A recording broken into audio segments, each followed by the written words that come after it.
I would like to turn our program over to our first speaker today, who is going to speak to us about gynecologic cancer prevention, screening, and treatment. I would like to welcome Dr. Douglas Levine, who is the Director of Gynecologic Oncology here at Perlmutter Cancer Center. He's the head of Gynecology Research Laboratory and a professor in the Division of Gynecologic Oncology, Department of OB/GYN. He is a very busy man, and we're happy to have us here with him tonight. So let's welcome Dr. Levine.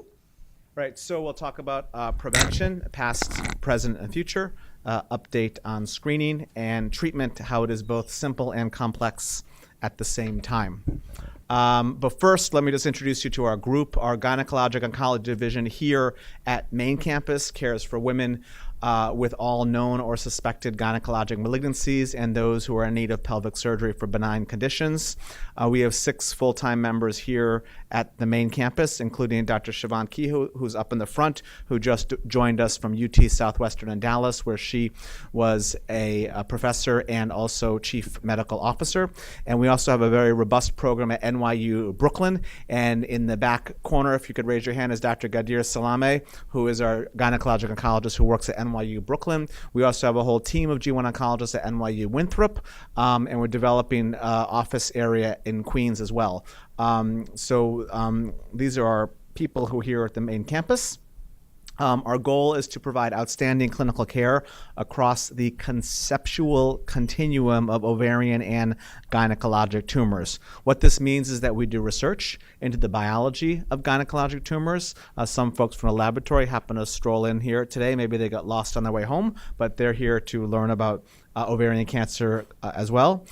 We care very much about people who are high risk for ovarian cancer. We care very much about preventing ovarian cancer. We care very much about properly diagnosing all gynecologic cancers, because diagnosing the right cancer helps us and our patients get onto the right treatment. If you are misdiagnosed or you think you have one type of cancer, but really it's another type, you're obviously not going to get the right treatment.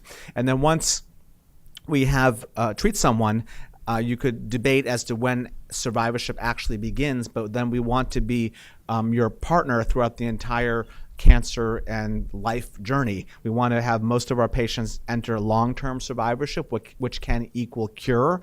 And sometimes when we are unable to cure advanced disease, we want to make sure everyone gets appropriate management for recurrent disease, because we have a huge number of clinical trials that are very successful and very exciting and are really changing the way we treat cancers. And of course, if people are going to succumb to their disease, you want to make sure everyone has the most appropriate end-of-life care and palliative care, because that's also a very important, sometimes unfortunate, or maybe always unfortunate, but a very important part of cancer care for some people. We also have a fairly good program in supportive care and also healthcare disparities. So with that, our laboratory, which is located over on 29th Street, studies ovarian and endometrial cancers. We're a translational laboratory where we work with human specimens and model systems and do molecular biology and genomics and genetics. And our 3 main themes are discovering new biomarkers for ovarian cancer, which I'll talk about tonight. Precision medicine, where we match up the right treatment for the right patient. We've been very successful in that area, but I won't talk about that tonight. And then rare tumors. We have a very robust program studying right now, two very rare tumors that are also very aggressive, and I won't be talking about that tonight. But to talk about ovarian cancer, the most important, one of the many important messages, one of the few important messages, is that ovarian cancer is not one disease. It does not begin in the ovary most of the time. It is not treated the same way. It's a compilation of many diseases. The most common ones are shown on this pie chart. The medium blue color is high-grade serous carcinoma. That is regular ovarian cancer. That's what you read about mostly in the newspapers. That's the type that is the most aggressive, and that is the type that we have trouble diagnosing at an early stage. However, we've learned a lot about high-grade serous carcinoma. We've learned a lot about all these types of ovarian cancers. We've also learned what makes the cancers tick. And on the exciting and very practical side, we know that a number of cancers develop because of mutations in 2 genes called BRCA1 and 2, and these genes can be inherited, and they can also develop in the tumor itself, and we'll talk about more of that in a few minutes. but we've learned a lot about mapping out the genome of many of these types of ovarian cancers. And so we call them ovarian cancers because they're not just one cancer. They come from many different places. The high-grade serous carcinomas actually come from the end of the fallopian tube, and so actually they're fallopian tube cancers, but since that's a mouthful, we continue to call them ovarian cancers, but we know most of them come from the fallopian tube. Very few cancers actually come from the surface of the ovary, and we know that the clear cell and endometrioid carcinomas are what's called endometriosis-associated ovarian cancers. A lot of women have endometriosis. Endometriosis increases the risk of these types of ovarian cancers about 2 to 3-fold, which might sound like a lot, but the absolute risk is so low that it's not actually very much of an increased risk. But they do develop from endometriosis, and endometriosis originally comes from the inside of the uterus. And so, in fact, the most common types of ovarian cancer do not at all come from the ovary. Their origins began either in the fallopian tube or in the uterus. How do we know this? I'll tell you that in a minute. But one of the other very important messages is that all women with ovarian cancer should be tested for mutations in BRCA1 and 2. There's lots of good information here, but since our next speaker is going to be talking about that, I think I'll just show you pretty pictures, and we can discuss that later if she doesn't cover everything you always want to know about BRCA1 and 2 germline mutations. So why, that's interesting. So why do we think that these cancers begin in the fallopian tube? Well, for a number of reasons. The first reason is that we've known for about 20 years that mutations in BRCA1 and 2 cause ovarian cancer. And this is probably only one of 2 or 3 slides that might have images you might not like to look at if you just had dinner. But otherwise, most of the slides will have non-human associated images. But the point of this is basically that this is someone who's actually had their ovaries and fallopian tubes removed, and you would be hard-pressed to find the scar, even if I magnified the image, to take up the whole slide, because we have the capability of doing this through a single umbilical incision, and so it's not quite, but it's almost scarless surgery.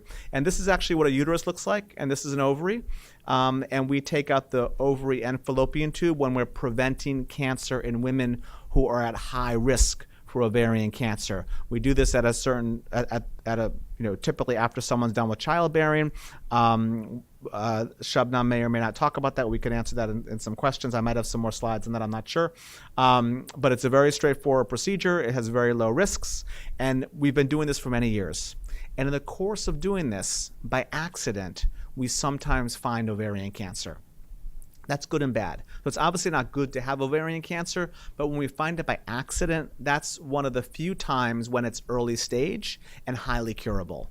And as we've been finding these cancers by accident, we've noticed, or some brilliant pathologist noticed, that the cancers mostly are in the fallopian tube, and they're not actually in the ovary. So as a collective body of scientists, we scratched our heads and said, why are they in the fallopian tube? Let's look at the fallopian tube a little more carefully.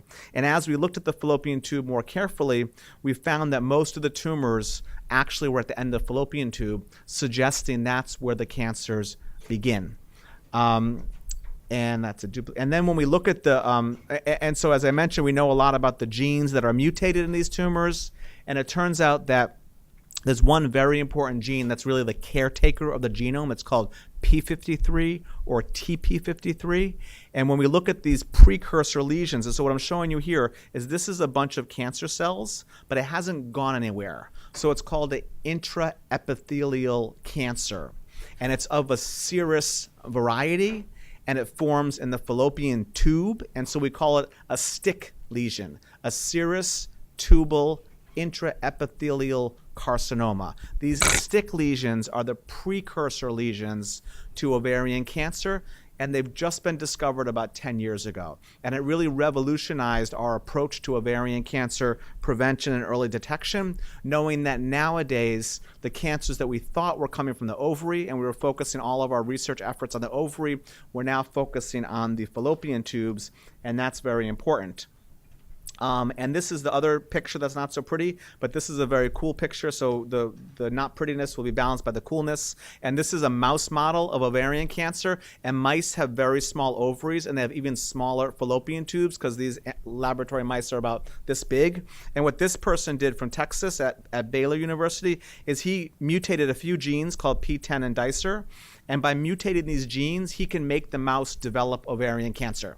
But then what he did with his group is that when he took out the ovaries, they still developed ovarian cancer. But when he took out the fallopian tubes, shown over here, the mice did not develop ovarian cancer at all. So this is a biologic explanation that we're on the right track, thinking that these tumors really come from the fallopian tubes and not from the ovaries. And so this is our new model, that here at the end of the fallopian tube is where the cancers begin. They then fall on top of the ovary, and the ovary is inside of your belly, and that's why the cancers, unfortunately, when they are diagnosed, can spread pretty quickly, and why most ovarian cancers are diagnosed at an advanced stage and not an early stage. One slide that I'm not showing you here, that's interesting. One slide that I'm not showing you here is that stage for stage, ovarian cancer has just as good of outcome as any other solid tumor. Our whole problem is that unlike a breast cancer, which you can diagnose early on a mammogram, or a colon cancer, you can diagnose early with a colonoscopy, right now we can't diagnose ovarian cancer early. But if we could, we would turn a lot of outcomes of ovarian cancer that are not so good into outcomes that are better. And so once I tell you that the cancer begins at the fallopian tube, if you've had any children, you might know that the fallopian tube's only purpose is to allow the sperm and egg to meet to make lovely children. Hopefully everyone has lovely children, or just to make children. But lovely children, let's say. And so obviously if you're done having children, there is no purpose. The fallopian tube serves no purpose. And so therefore we can take out the fallopian tube. And the theory, which is not proven, but the theory is by taking out the fallopian tube, we could prevent ovarian cancer. This slide will tell you that more than 600,000 tubal ligations are performed every year for contraceptive purposes. That's where you tie the tubes. That does reduce the risk of ovarian cancer, but by taking out the fallopian tube, it probably would reduce it even more. The lifetime risk of ovarian cancer is about 1%, and if this worked perfectly, which it probably wouldn't, but if it worked perfectly, and we did 600,000 of these procedures a year in the country, and we turned them into tubal removals, we theoretically could prevent 6,000 cases of ovarian cancer from the 22,000 cases that develop every year. So just by doing this, we could probably reduce the risk of ovarian cancer by 25%. There's a lot of things I'm not telling you just in the interest of time that do not make this perfect. So please don't go home and say we can prevent ovarian cancer by taking out fallopian tubes. It is possible, but it is unproven, and we have to prove it because we do have a proven method to reduce the risk of ovarian cancer by taking out the ovaries and fallopian tubes. That does reduce the risk by well over 90%. That's proven in many studies, and so we do recommend that right now. But we are trying to study this. We have a study that's opening here at NYU later this month. It's called the WISP study. We are talking to women who are at high risk, and we normally would recommend the ovaries and fallopian tubes be removed. As you probably know, if we take out the ovaries, someone will enter menopause. If we do this when someone's about 40 years old, they'll enter menopause early.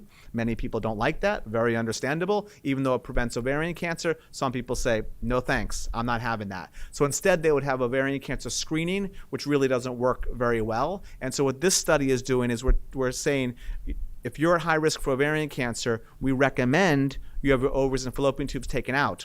But if you are not going to do that, instead of screening or doing nothing, this trial will now investigate taking out the fallopian tubes and making sure we can do that in a safe manner.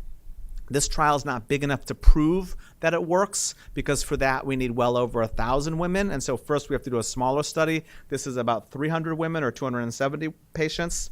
But the next study that we're planning, and we've been planning it for many years, and so I don't think it's going to open for another many years, but we're planning a 1,200 person study where that study will definitively be able to tell us if we actually can reduce the risk of ovarian cancer by only taking out the fallopian tubes. And this study is in the planning phase, but this study will be opening later this month in our division. So with that, I'm going to move on to make sure the other speakers have enough time to an update on screening. So that was prevention. Now, screening, for decades, we've tried to use ultrasound and a tumor marker called CA-125 to identify ovarian cancer early.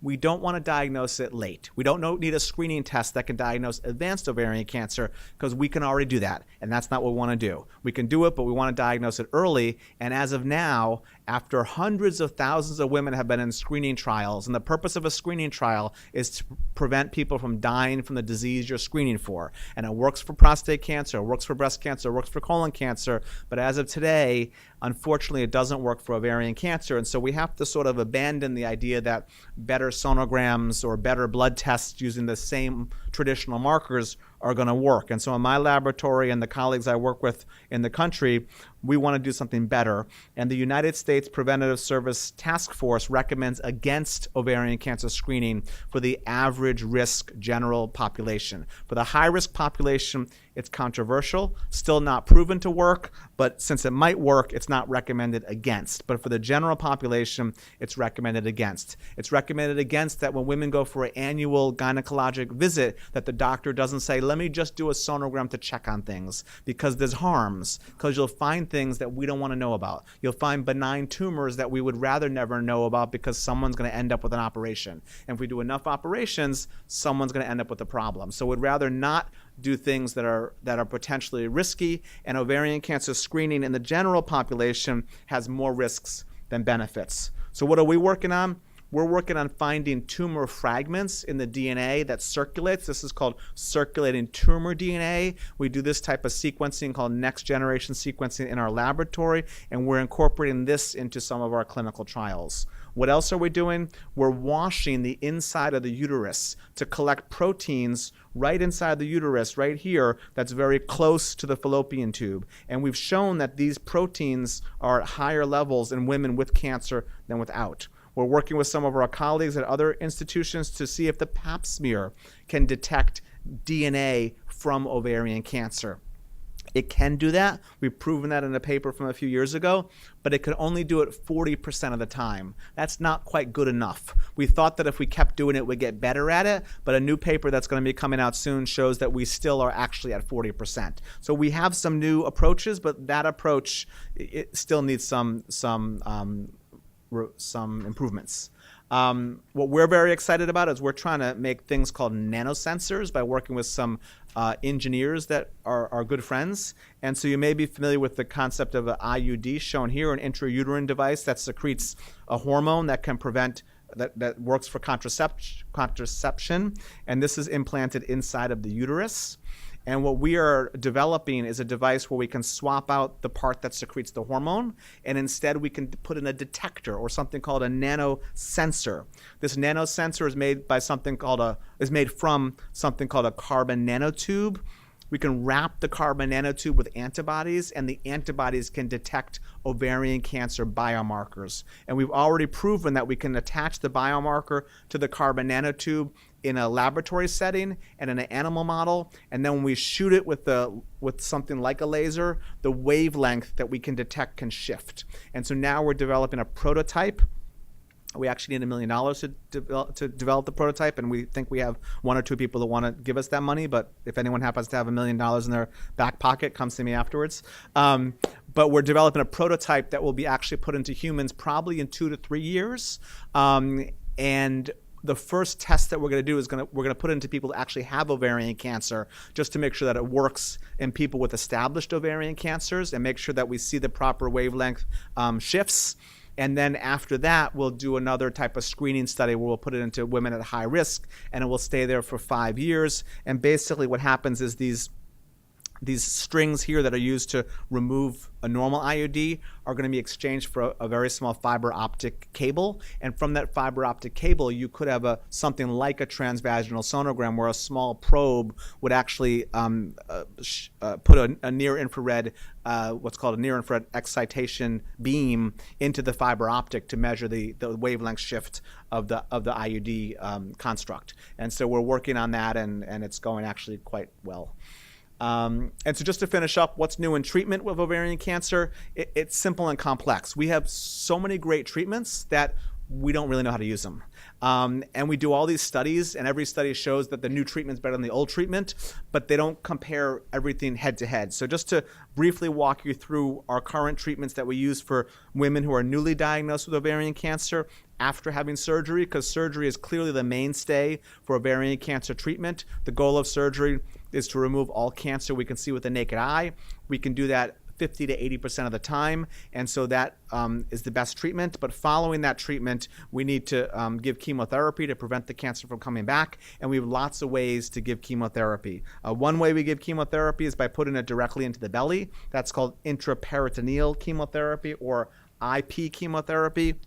Another way we can give chemotherapy is by giving one of the drugs called Taxol every week instead of every 3 weeks, and that's also beneficial. And then sometimes we can also add a drug that targets blood vessels called bevacizumab, and that also provides some benefit. Can we compare all of these one-to-one? We haven't done that. So what's the best scenario? That's where the doctor has to kind of review all the clinical trials and look at the individual person's situation and figure out, should it go in the belly, should it be given weekly, or should we add this anti-angiogenic drug? And that is confusing. That's why we go to medical school. And the last thing I just want to mention, because I'm running out of time a little bit, is that we have a new class of drugs called PARP inhibitors. They're very exciting. They work very well in women who have BRCA mutations, because if you have a BRCA mutation, and we use this technical term that it's BRCA incompetent, which kind of sounds like an insult, but it's actually good for the tumor, because the tumor is not so smart, and therefore the chemo works better. And when we give a PARP inhibitor to a tumor that originated with a BRCA mutation, these PARP inhibitors work really well. And so one of them was approved a couple of years ago, one was approved last year, and one was approved just a few months ago or less. And the PARP inhibitors work really well. What we're doing in a laboratory, and some of the people who are here in the room are doing in a laboratory, is trying to figure out how these drugs can work on tumors that are BRCA competent. So they're smart enough to avoid our standard drugs. How can we make them not so smart and combine the PARP inhibitors with other drugs to make them work better?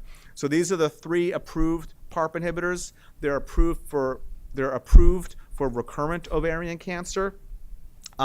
They're also approved as a maintenance therapy after cancer has come back and then gone away again. And so they all work very well. They're all pretty similar. The side effects are slightly different, but we really have 3 new drugs nowadays that we use to treat lots of people. And finally, in our division, in our cancer center here, the Perlmutter Cancer Center, we have a huge clinical trial program in ovarian cancer and endometrial cancer and cervical cancer. But since I'm talking about ovarian cancer, I'm just showing you the ovarian cancer clinical trial portfolio. We have lots of trials that test PARP inhibitors earlier on in the treatment course. They're testing angiogenic blood vessel inhibitor drugs. They're combining these drugs. We have special drugs that target receptors on the surface of the tumor cells, such as the folate receptor. And so, again, we have lots of clinical trials that are trying to improve upon the standard of care. And just for people who might be, I know some of my patients are somewhat skeptical of clinical trials. I'll just tell you that most of our clinical trials nowadays take the normal treatment and try to add something to it to make it better. So you're not getting some random drug that's never been tested in humans before, although we have those trials. But most of our trials that you see here are taking what someone might normally get and trying to add something that might make it work better, but it also might add to the toxicity. So that's the trade-off. If you have ovarian cancer, are you someone who might want the latest treatment that might work really well? Or are you someone who's saying, like, these treatments are tough and I really don't want to make it any tougher, I don't want to go on a clinical trial? But we try to talk to everyone about any clinical trials that we have available, and that's typically how the clinical trials work nowadays in ovarian cancer. And so with that, I'll just conclude by saying, we can prevent ovarian cancer in most women who have inherited a BRCA1 or BRCA2 mutation. We cannot effectively screen for ovarian cancer today, and we're working very hard to develop new approaches in the laboratory and the clinic to improve that. Treatment for ovarian cancer is very effective and well tolerated for most women. And women with ovarian cancer can be cured, and when they cannot be cured, we can treat them very well and make the cancer stay away for a very long time. Clinical trials generally provide the best medical treatment, and working together as doctors and patients and other people, we can improve prevention, early detection, and treatment of ovarian cancer. And so we're very happy that we can work together in partnership and make what the proverbial village between clinicians, patients, laboratory scientists, and our hospital to improve all of our treatments for gynecologic cancers. And we do get some research support for some of the work we're doing from the people or the places at the bottom of the screen. And again, thank you all for coming here tonight. And we won't take any questions right now, despite what it might say on the slide. We'll take questions at the end in about a half hour. And again, thank you very much for coming. And I'd like to introduce Shabnam Asghari, who is one of our genetic counselors who will talk about all things related to inherited genetics.